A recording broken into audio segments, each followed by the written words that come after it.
నేడు నీవు నాతో కూడా పరదేశులో ఉండేదవు. You will be with me in paradise. పరదేశులో నాతో పాటు ఉంటామని దేవుడు ఒక క్రిమినల్తో మాట్లాడుతున్నాడు.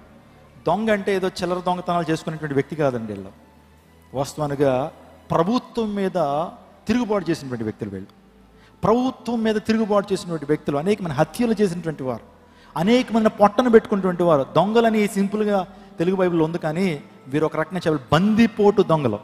బందిపోటు దొంగలు అంటే ఎవరంటే, ఎవరైనా వారు దొంగతనానికి అడ్డొచ్చారనుకోండి, ఏదో కొట్టి పంపించడం కాదు, చంపేస్తారనమాట. నిజంగా వాళ్ళు యాంటీ సోషల్ ఎలిమెంట్స్గా, అంటే ప్రభుత్వానికి వ్యతిరేకంగా వారు పనిచేసేటువంటి వారు. యేసుక్రీస్తు ప్రభుతో పాటు వారు కూడా ఈ ఇరుప్రక్కన వారు వేలాడదీయబడ్డారు. పరిశుద్ధ గ్రంథంలో అయితే వారి పేర్లు రాయబడలేదు, కానీ ఒక వ్యక్తి పేరు డిస్మస్, ఇంకొక వ్యక్తి పేరు గెత్సస్. వీరిద్దరు కూడా సిలువలో వేలాడదీయబడతా ఉన్నారు. అక్కడ కాన్వర్జేషన్ ఏంటంటే, మొదటి దొంగ అంటున్నాడు ఏమనంటే, యేసు ప్రభు వైపు చూసి, నువ్వు రక్షకుడు అని అందరూ అంటున్నారు కదా, నువ్వు దేవుడు అని అందరూ అంటున్నారు కదా, నువ్వు దైవ కుమారుడు అని అందరూ అంటున్నారు కదా, నువ్వు నిజంగా దైవ కుమారుడు అయితే ఈ సిలువ దిగి నిన్ను రక్షించుకుని మమ్మల్ని కూడా రక్షించు అని యేసుక్రీస్తు ప్రభు గురించి సరైన అవగాహన లేకుండా మాట్లాడుతున్నాడు. అంటే తన జీవితంలో అప్పటికి కూడా రిపెంటెన్స్ రావట్లా. సిలువ మరణం పొందుతుంటాడు ఆ యొక్క దొంగలో కూడా రిపెంటెన్స్ రావట్లా, పశ్చాత్తాపం రావట్లా. కొంతమందికి చనిపోయేంత వరకు ఆ పశ్చాత్తాపం ఉండదండి. దేవుడు ఎన్నెన్నో తీర్పులు వారి యొక్క జీవితంలో విధిస్తున్నప్పటికీ, దేవుడు ఎన్నెన్నో శిక్షలు వారి మీదకి వేస్తున్నప్పటికీ ఇంకా దులిపేసుకుంటూ వెళ్ళిపోతుంటారు. కానీ ఇది దేవునికి విరోధంగా చేసిన కారణాన్ని బట్టి ఈ శిక్ష నాకు వచ్చిందనేటువంటి ఆ గ్రహింపు కొంతమందికి ఎప్పుడు రాదండి. అలాంటి వ్యక్తే క్రూరుడైనటువంటి మొదటి దొంగ. అలా మాట్లాడుతున్నప్పుడు ఆ రెండో దొంగ జోక్యం చేసుకుని అంటున్నాడు, రే ఆపరా, ఏం మాట్లాడుతున్నావు నువ్వు?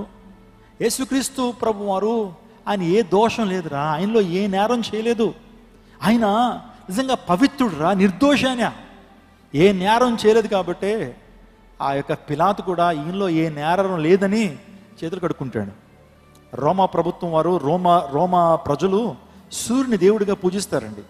ఆ సూర్యుని ముందు ఆ పిలాతు, యేసు ప్రభు వారిలో ఏ దోషము లేదు, ఈ నేరము నా మీద కానీ నా పిల్లల మీద ఉండకుండును గాక, అంటే నిరపరాధి రక్తాన్ని నేను చిందింపచేసేలా చేస్తున్నాను, అందుని బట్టి ఈ నేరం మా పిల్లల మీదకి రాకూడదు, మా తరాల మీదకి రాకూడదు. ఒక నిర్దోషిని, ఒక నిరపరాధిని నేను ఏం చేస్తాను, సిలువకి అప్పగిస్తున్నాను. వాస్తవానికి పిలాతు యేసు ప్రభువుకి మేలు చేద్దాం అనుకుంటాడండి. తన భార్య చెప్పింది, ప్రొక్యులా అటువంటి తన భార్య చెప్పింది, ఏమండి ఎవరి జోలికన్నా వెళ్ళండి, ఆ నీతిమంతుని జోలికి వెళ్ళొద్దు, అనవసరంగా ఆయన విషయంలో తప్పుడు నిర్ణయాన్ని తీసుకుని తప్పుడు జడ్జిమెంట్, ఫాల్స్ జస్టిస్ చేస్తే కనుక మనం పుట్టగతులు లేకుండా పోతాం, జాగ్రత్త అని చెప్పి సమాచారం పంపించింది. ఎవరు? పిలాతు యొక్క భార్య ప్రొక్యులా. ఆమె వాస్తవానికి యేసుక్రీస్తు ప్రభు యొక్క రహస్య శిష్యురాలు. యేసు ప్రభు అని వెంబడించారు చాలామంది, కానీ వెంబడించినటువంటి వారు చాలామంది ఉన్నారు, వాళ్ళు కూడా యేసుక్రీస్తు ప్రభు ఆరాధికులే. అప్పుడు ఏం చేస్తాడు తెలుసండి, పిలాతు యేసుక్రీస్తు ప్రభువుని తన దగ్గర తీసుకొచ్చినప్పుడు వెంటనే ఎందుకులే మనకి, ఈయనకి జడ్జిమెంట్ మనం ఇవ్వటం ఎందుకులే అని చెప్పి పిలాతు ఎవరి దగ్గరికి పంపిస్తాడంటే హేరోదు దగ్గరికి పంపించేస్తాడు. హేరోదు దగ్గరికి పంపించిన తర్వాత వాస్తవానికి అప్పటి వరకు పిలాతుకి హేరోదుకి అసలు పడదండి. యేసుక్రీస్తు ప్రభు ద్వారా ఇద్దరు కూడా థిక్ ఫ్రెండ్స్ అయిపోతారు, ఇద్దరు కూడా మంచి మిత్రులుగా మార్చబడిపోతారు ఇద్దరు కూడా. అలాంటి పరిస్థితుల్లో వారిద్దరు కూడా మిత్రులుగా మార్చబడి హేరోదు కూడా చూస్తాడు, ఆయన మీద నేరం ఏంటి. వారు వాస్తవానికి ఆ యూదా ప్రజలు, యూదా మత పెద్దలు, ప్రధాన యాజకులు ఏం చేశారంటే యేసుక్రీస్తు ప్రభు మీద 2 ఎలిగేషన్స్ చేశారు. ఒకటి ఏంటంటే ఈయన దేవుడు నేనే అని చెప్పుకుంటున్నాడు. ఆ తర్వాత ఇంకేం చెప్తున్నాడంటే, ఈ దేవాలయాన్ని పడగొట్టి మూడో రోజు తిరిగి కడతానంటున్నాడు, దైవ కుమారుని చెప్పుకుంటున్నాడు అని ఆ కోర్టులో, మతపరమైన కోర్టులో ఆ ఎలిగేషన్స్ పెట్టారు. ఆ తర్వాత పొలిటికల్ కోర్టులో ఏం పెట్టారంటే, కైసరు మీద తిరుగుబాటు చేస్తున్నాడు, అంటే రాజు మీద తిరుగుబాటు చేస్తున్నాడు. ఇతను ఒక గ్రూప్ని పెట్టుకుని ఆ గ్రూప్ ద్వారా రాజు మీద తిరుగుబాటు చేయిస్తున్నాడని చెప్పి ఆ ఎలిగేషన్స్ పెట్టారు. ట్యాక్స్ కట్టద్దు అంటున్నాడు. అండ్ వాస్తవానికి అది అభియోగమా లేకపోతే నిజమా? యేసుక్రీస్తు ప్రభు వారిని కోర్టుల చుట్టూ తిప్పారు. ఒక్క రాత్రిలో 12 గంటల్లో 6 కోర్ట్స్కి తిప్పారండి, 6 కోర్టులకు తిప్పారు యేసు ప్రభు వారిని. యేసుక్రీస్తు ప్రభు మీద వారు ఏం చేశారంటే అబద్ధ సాక్ష్యాన్ని పలికించారు. అన్యాయపు తీర్పు యేసుక్రీస్తు ప్రభు మీద విధించారు. ఈ రాత్రికి ఈ యొక్క ప్రత్యేక సమయంలో ఇలాంటి పరిస్థితుల్లో ఉన్నప్పుడు యేసుక్రీస్తు ప్రభు వారు అన్యాయపు తీర్పు తీర్చారు. పిలాతు కూడా ఆ యేసుక్రీస్తు ప్రభు వారిని క్షమించాలి, యేసుక్రీస్తు ప్రభుని విడిచిపెట్టేయాలి, మరణానికి అప్పగించకూడదనే ఉద్దేశంతో పిలాతు ఆలోచన చేస్తున్నప్పుడు హేరోదు దగ్గరికి పంపించాడు. ఆ తర్వాత హేరోదు దగ్గర నుంచి మళ్ళా పిలాతు దగ్గరికి వచ్చారు. వచ్చిన తర్వాత ప్రజలందరూ కూడా సద్దు మనగటానికి, ప్రజలందరూ కూడా వారు కూల్ అవ్వటానికి కొరడా శిక్షలు విధిస్తే కనుక వారందరూ కూడా సద్దు మణుగుతారు, వారందరూ కూడా కూల్ అవుతారనే ఉద్దేశంతో కొరడా శిక్షకు అప్పగించారు. అయినా సరే ప్రజల్లో ఆ రక్తం చూసి, ఆ భయంకరమైన కొరడా దెబ్బలు కొట్టడం చూసి, శరీరం అంతా రక్తశక్తం అవటం చూసి కూడా వారిలో ఏం తగ్గల, ఏమంటే కోపం తగ్గలేదు, రివాంజ్ తగ్గలేదు. యేసుక్రీస్తు ప్రభువాన్ని అప్పటికీ సిలువ వేయాలని చెప్పి ఆ పిలాతు దగ్గరికి వచ్చి సిలువ వేయమని కోరుతా ఉన్నప్పుడు పిలాతు మళ్ళీ ఇంకోటి తీసుకొస్తాడు. ఏంటంటే, మీ మతాచార ప్రకారం పండగ రోజున ఒకరిని విడిచిపెట్టేటువంటి ఆచారం ఉంది కదా, ఒకరిని విడిచిపెట్టేసి అధికారం నాకుంది కాబట్టి యేసుక్రీస్తు ప్రభుని విడిచిపెడుతున్నాను. బరబ్బా ఉన్నాడు కదా, బందిపోటు, భయంకరమైన క్రిమినల్, టెర్రరిస్టు, వాడిని సిలువ వేద్దాం అనేటప్పటికీ ప్రజలందరూ కూడా అన్నారు, మాకు బరబ్బాని విడిచిపెట్టండి, యేసుని సిలువేయండి. ఏమంటే హౌ క్రూయల్ పీపుల్ ఆర్, ఎంత క్రూయల్గా ప్రజలు ఆలోచన చేస్తున్నారు మీరు ఆలోచన చేయండి. ఆ సందర్భంలో పిలాతు అంటాడు, సో కాదు అని చెప్పి ఆ లిటిగేషన్ ఈ లిటిగేషన్ తీసుకొచ్చి యేసుక్రీస్తు ప్రభు మరణాన్ని శిక్షను తప్పిద్దాం అనుకుంటే ప్రజలు చివరికి అన్నారు, కైసరుకు చెప్తాం. కైసరుకు వ్యతిరేకంగా, ప్రజల యొక్క తీర్పుకు వ్యతిరేకంగా నువ్వు మాట్లాడుతున్నావు, జాగ్రత్త, నీ పదవి పోద్ది అంటే. వాస్తవానికి కైసరు దగ్గర వన్ అండ్ ఓన్లీ గవర్నర్ ఎవరంటే పిలాతు. పిలాతు ఏమనుకున్నాడు తెలుసా, నా పదవి పోద్దేమో, నా యొక్క పదవి, నా పోస్ట్ పోతుందేమో. అధికార దాహంతో నింపబడినటువంటి వాడు న్యాయవంతుడైన నిర్దోషుడు యేసుక్రీస్తు ప్రభువును అధికార దాహంతో సిలువ వేసేమని చెప్పాడు. అలాంటి సందర్భంలో యేసుక్రీస్తు ప్రభు సిలువకు అప్పగించబడ్డాడు. ఆ విషయాలన్నీ కూడా గమనించిన రెండో దొంగ అంటున్నాడు, సో మరి ఊరుకోరా, ఈయనలో ఏ దోషం లేదు, మనమైతే ఈ దోషము, ఈ యొక్క నేర శిక్ష మనకు పడాలి, కానీ యేసుక్రీస్తు ప్రభు వారు ఏ దోషం కూడా చేయలేదు అని మాట్లాడుతున్నాడు. రెండవ దొంగలో ఉన్నటువంటి శ్రేష్టమైనటువంటి అంశాలు ఏంటంటే, నిజంగా రెండవ దొంగ రక్షించబడ్డానికి, రెండవ దొంగ తన జీవితంలో గొప్ప ఆ పరదేశను పొందుకోవడానికి ప్రధానమైన కారణం ఏంటంటే, he made some important decisions. ఆ వ్యక్తి తన జీవితంలో మంచి నిర్ణయాలు తీసుకున్నాడండి. యేసుక్రీస్తు ప్రభుని రక్షకునిగా గుర్తించాడు. మొదటి అంశం అది. యేసు ప్రభుని ఏమని గమనించాడు, జీసస్ ఈజ్ అ సేవియర్. యేసు ప్రభు నిజంగా రక్షకుడా కాదా? యేసు ప్రభు శిక్షకుడు కాదండి, రక్షకుడు. ఆయన తన ప్రజలను వారి పాపం నుంచి ఆయన రక్షించిన కనుక ఆయనకి యేసు అని పేరు పెడతారన్నారు. యేసు ప్రభు ఆయన శిక్షించేటువంటి వాడు కాదు. ఎందుకయ్యా యేసయ్యా ఈ లోకానికి వచ్చావంటే మనుషుల్ని పాపం నుంచి రక్షించడానికి వచ్చానంటాడు.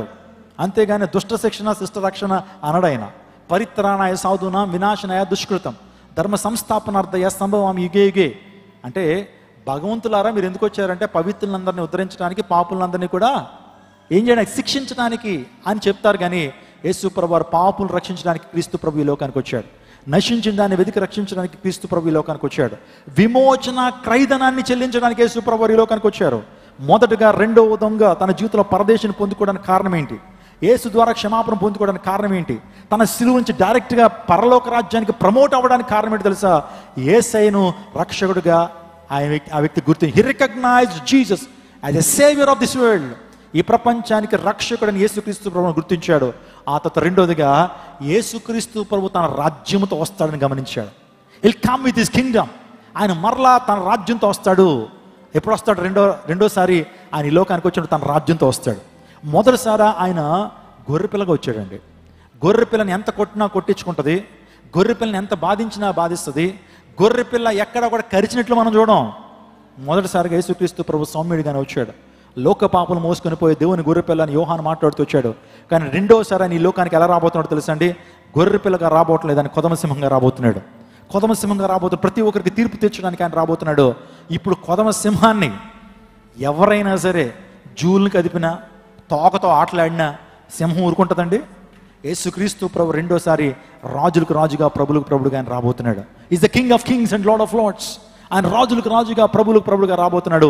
ఆ విషయాన్ని ఎవరు గమనించారో రెండోది గమనించి, నీ రాజ్యముతో వస్తున్నప్పుడు నన్ను జ్ఞాపకం చేసుకుంటావు. Could you please remember me when you come to this world again with your Kingdom. నీ రాజ్యంతో వస్తున్నప్పుడు జ్ఞాపకం చేసుకుంటామని అడగాడంటే యేసుకు ఒక రాజ్యం ఉంది. ఆ రాజ్యం ఈ రాజ్యంతో సరిపోయినటువంటిది కాదు అని గమనించినటువంటి రెండవ దొంగ ఆ విషయాన్ని ధృవీకరిస్తున్నాడు. మూడవదిగా యేసుక్రీస్తు ప్రభువారు ఆయన రెండో దొంగ గమనించిందంటే there is a life after death. మరణం తర్వాత ఏముందని గమనించాడు. మీరు ఎంతమంది నమ్ముతున్నారు మరణం తర్వాత జీవితం ఉందని? పాస్టర్ గారు ఎవరు చూసి వచ్చారని మీరు చూసి వచ్చారా అంటారు కదా. కానీ దేవుని వాక్యం చెప్తా ఉంది, సత్యవేద గ్రంథం చెప్తా ఉంది, నా రక్షకుడు నా ప్రభు యేసుక్రీస్తు ప్రభు వారు మరణం తర్వాత జీవితం గురించి ఎక్కువ విషయాలు చెప్పాడు. ఆయన పరలోక రాజ్యం సమీపిస్తుంది, మారు మనసు పొందండి, kingdom of God is so repent for your sins. అసలు మనిషి జీవితాన్ని ఆలోచన చేస్తానండి. Man is a spirit, he has a soul, it lives in a body. చెప్తారా నాతో ఈ మాటని? Man is a spirit, he has a soul, he lives in a body. ఇది హ్యూమన్ డెఫినేషన్ అన్నమాట. అంటే మనిషి శరీరాన్ని కలిగి ఉన్నాడు, రెండోదిగా ప్రాణాన్ని కలిగి ఉన్నాడు, మూడోదిగా ఆత్మను కలిగి ఉన్నాడు. అర్థమవుతుందండి? పైకి కనిపిస్తున్న నేను, నా శరీరం మాత్రమే కనబడుతుంది, కానీ లోపల నా ప్రాణం ఉంది, అంతకంటే లోపల నా ఆత్మ ఉంది. ఈ రెండు ఎవరికి కనిపించవు. ప్రాణము ఆత్మ ఎవరికి కనిపించవు. ఇప్పుడు చూడండి, ఈ శరీరానికి చావు ఉంది. ఏ నాటికైనా పాలిమాన్ మట్టిలో పెట్టబడతాడు. నువ్వు మన్ను కాబట్టి తిరిగి మన్ను అయిపోతావు అన్నాడు. ఈ ప్రపంచంలో ఏ మొనగాడైనా, ఏ కోటీశ్వరుడైనా, ఎలాన్ మస్క్ కూడా, వాడు కూడా ఏమవ్వాలి, ఒక రోజుకి మట్టిలో పాతి పెట్టబడాలి, లేకపోతే అగ్ని చేత కాల్చబడాలి. నువ్వు మన్ను కాబట్టి తిరిగి మన్ను అయిపోతావు అన్నాడు. చూడండి, ఈ శరీరము మృతం అయిపోద్ది, ఈ శరీరానికి చావు ఉంది, కానీ లోపల ఉన్న ఆత్మకి చావు లేదు. ఈ ఆత్మ దేవుని దగ్గర నుంచి వచ్చింది. నరుణ్ణి దేవుడు ఎలా సృజించాడు?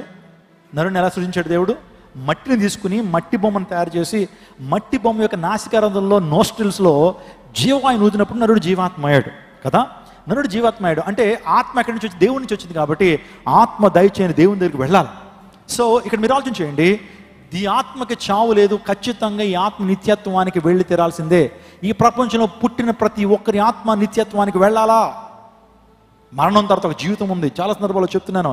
అమెరికాలో ఒక డాక్టర్ ఉన్నాడు, కార్డియాలజిస్ట్. అతను ప్రూవ్ చేశాడు మరణం తర్వాత జీవితం ఉందని. రేమండ్ మూడీ అనేటువంటి ఒక కార్డియాలజిస్ట్ మరణం తర్వాత జీవితం ఉందని, మరణం తర్వాత మనలో ఉండే ఆత్మ ఎక్కడికెళ్తుంది, నిత్యత్వానికి వెళ్తుంది అనే ఉద్దేశాన్ని ప్రూవ్ చేశాడు, పుస్తకాన్ని రాశాడు.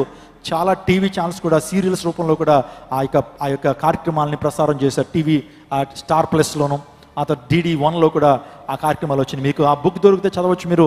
Life after life, Raymond moody. ఆ పుస్తకాన్ని చదవండి. నియర్ డెత్ ఎక్స్పీరియన్స్ని ఆ వ్యక్తి చెప్తా ఉంటాడు. ఎందుకు మాట చెప్పానంటే, ఈ దొంగ కూడా గమనించాడు, ఈ జీవితం అనేది ఇక్కడతో ఎండ్ అవ్వదు. ఈ జీవితం అనేది ఇక్కడతో ఎండదు. మనం చనిపోయిన తర్వాత మరొక లోకం ఉంది, మనం చనిపోయిన తర్వాత మరొక జీవితం ఉంది, దానికోసం ప్రయాసపడాలి అనేటువంటి ఆలోచన కలిగి ఉన్నాడు. కాబట్టి ఆ వ్యక్తి రక్షణ పొందగలిగాడు. ఆ తర్వాత నాలుగోదిగా, క్రీస్తులో పాపం లేదని ఆ వ్యక్తి గమనించాడు. He recognize that Jesus has no sin. యేసు ప్రభువులో పాపం లేదనేటువంటి విషయాన్ని గమనించి అందును బట్టే అంటాడు, ఆ మొదటి దొంగతో మాట్లాడు, ఊరుకోరా, మనమైతే ఈ శిక్షలు చేస్తాం, నరహత్యలు చేస్తాం, భయంకరమైన కార్యాలు చేస్తాం, ఈ శిక్ష మనకు సబబే. కానీ ఏ నేరం చేయటువంటి ఈ రక్షకుడు, ఏ నేరం చేయటువంటి యేసుక్రీస్తు ప్రభు వారు సిలువ వేయటం అది సమంజసంగా కనిపించట్లేదురా. ఆయన ఇంతగా బాధించడం సమంజసంగా అనిపించట్లేదే. మన గురువు బరబ్బాని విడిచిపెట్టేశారు. అది ఎంత దుర్మార్గుడో అందరికీ తెలుసు. వాడిని విడిచిపెట్టి యేసుక్రీస్తు ప్రభువుని సిలువేస్తున్నారు. ఇది నిజంగా ఏ దోషము లేదురా, వీళ్ళలో ఏ తప్పిదం లేదురా. సిలువలో పలికిన మొదటి మాటను కూడా దొంగలు విన్నారు. తండ్రి, వీరేమి చేస్తున్నారు, వీరికి తెలియదు కనుక వీరిని క్షమించండి అని సిలువ మరణం పొందుతున్నప్పుడు వాస్తవానికి సిలువ వేస్తున్నటువంటి వారిని ఆ క్రిమినల్, ఆ యొక్క దోషి ఎవరైతే ఉన్నారో భయంకరంగా తిడతాడండి. ఆ నొప్పి భరించలేక నోట్లోంచి పళ్ళు కొరుకుతూ ఉంటారు. ఆ తర్వాత భయంకరంగా తిడతా ఉంటారు, వారిగా తిట్టుకుంటూ ఉంటారు. కానీ యేసుక్రీస్తు ప్రభు నోరు తెరవకుండా పైపెచ్చు వాడిని బ్లెస్ చేస్తున్నాడు. గమనించాడు, మా కోసం రాబోతున్న మెస్సయ్య ఈయనే. ఎంతో కాలం నుంచి కూడా మనుషుల్ని పాపం రక్షించడానికి వచ్చిన మెస్సయ్య ఈయనే అని చెప్పి ఆయనలో పాపలేని గుర్తించాడు. ఇంకొక ప్రాముఖ్యమైన సత్యం ఏంటి తెలుసా? తను పాపినని గమనించాడు. నేను పాపినని గమనించాడు. కొంతమందికి పాపాన్ని కప్పుకుంటూ ఉంటారు. ఏం తప్పు చేశానండి అని మాట్లాడుతూ ఉంటారు.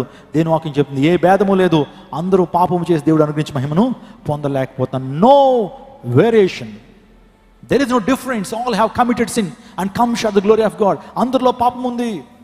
నేను మూడు అనుభవాలు చెప్పి ముగించేస్తాను. 3 సిలువలు ఇక్కడ కనబడుతున్నాయి. సిలువలో కల్వరి గిరి మీద, గొల్గొతా పర్వతం మీద 3 సిలువలు కనబడుతున్నాయి. ఆ 3 సిలువల్లో ఒక person died in sin as a sinner. One person died in sin as a sinner. ఒక వ్యక్తి పాపిగా సిలువలో ఏమైపోయాడు? మరణించాడు. ఒక వ్యక్తి పాపిగానే చనిపోయాడు. ఇంకొక వ్యక్తి, one person died to sin as a saint. ఒక వ్యక్తి పాపానికి చనిపోయాడు. అర్థమవుతుందా మీకు? ఒక వ్యక్తి పాపంలో చనిపోయాడు, ఇంకో వ్యక్తి పాపానికి చనిపోయాడు. అంటే ఇంకా పాపం తన జీవితంలో ఏలుబడి చేయదని అర్థం.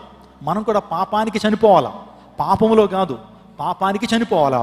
మూడవదిగా 1 person died for sinners as a savior. అది మన ప్రభువైన యేసుక్రీస్తు ప్రభువారు. 3 సిలువలు కనబడుతున్నాయి. ఒక వ్యక్తి పాపములో చనిపోయాడు, ఇంకొక వ్యక్తి పాపానికి చనిపోయాడు. 3వ సిలువ మన ప్రభువైన యేసుక్రీస్తు ప్రభువారు పాపుల కొరకు చనిపోయాడు. ఈ 3 సిలువలు ఈ 3 విషయాల్ని తెలియచేస్తూ ఉన్నాయి. నిజంగా యేసుక్రీస్తు ప్రభువారు నిజంగా క్షమించి నేడు నీవు నాతో కూడా పరదేశంలో ఉంటాను. ఆయన క్షమించేటువంటి వాడిని మరొకసారి మనం రుజువు చేసుకోవాలి. యేసుక్రీస్తు ప్రభువారు ఆయన క్షమాపణ కలిగినటువంటి వాడు. పాపాత్మురాటువంటి స్త్రీని క్షమించాడు. నిజంగా యేసుక్రీస్తు ప్రభువారి దగ్గరికి ఆ వ్యభిచారంలో పట్టుబడిన స్త్రీని తీసుకొచ్చిన తర్వాత మోషే ధర్మశాస్త్రం చెప్తుంది ఈమెను రాళ్లతో కొట్టి చంపాలని. అటువంటి సందర్భంలో ఏం జరిగింది తెలుసా? యేసు ప్రభువారు అన్నారు, మీలో ఎవరైతే పాపం చేయలేదో ఈ మీద మొదట రాయి వేయండి అన్నాడు. అంటే ఆ పాపాత్మురాంటి స్త్రీని ప్రొటెక్ట్ చేయడం కొరకు యేసుక్రీస్తు ఒక స్టేట్మెంట్ చేస్తున్నాడు. Can anyone doesn't have seen in you can put stone.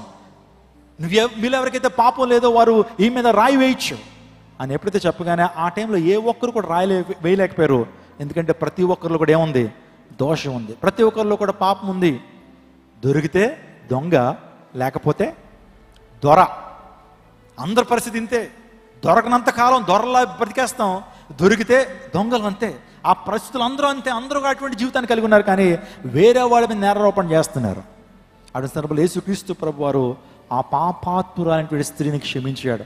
అమ్మ, నేను కూడా నేనేం చేయను, శిక్షింపనమ్మా, సమాధానం కలిగిన దానివైపు ఇంకెప్పుడు ఆ పాపం చేయొద్దు అని యేసు ప్రభు వారు క్షమించి ఆ ప్రాంతం నుంచి ఆమెను పంపించాడు. ఈరోజు రెండవ దొంగ నేర్పిస్తుంది ఏంటో తెలుసా?